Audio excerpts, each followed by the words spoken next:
Ons kyk vandag na 'n baie bekende skrif en dis Romeine 12 en ek is seker meeste van julle ken dit.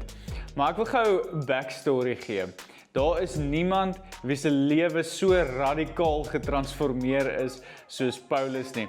Paulus was op pad om Christene te vervolg, Christene dood te maak en hy het die Here encounter. Die Here het sy lewe kom omkeer, sy lewe verander.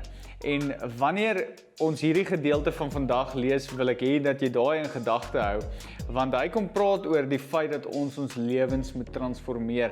En in Romeine 12 vers 1 sê hy, nou wil ek julle baie ernstig vra, broers en susters, as julle dink aan alles wat God in sy groot barmhartigheid vir julle gedoen het, gee dan julself aan hom as 'n lewendige en 'n heilige offer. Dit is die soort offer waarvan hy hou en wat julle diens aan God werklik sinvol maak. Maar dan hierdie volgende deel in vers 2 sê, moenie julle leefstyl aanpas by die gedragspatrone van hierdie wêreld nie, maar laat God julle omvorm deurdat hy julle denkpatrone vernuwe.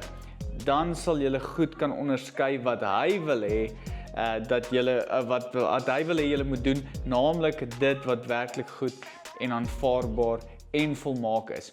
Nou, hier is Paulus, hy het werklik 'n encounter met die Here gehad. Die Here het sy lewe kom transformeer en hy het besluit, hy gaan sy lewe gee as 'n lewendige en 'n heilige offer. En hy kom skryf uit sy eie lewe en sy eie ervaring uit. En hy sê, jy kan nie sonder Christus nie. Jy kan nie aanhou dink soos die wêreld nie. Jy kan nie aanhou lyk soos die wêreld en die dinge doen van die wêreld nie. Kom in lyn met dit wat Christus vir jou het. Bring jou lewe voor Christus. Maak seker dat hy jou denkpatrone transformeer, dat hy jou hart kom restoreer en dat jy in lyn kom met dit wat hy vir jou het.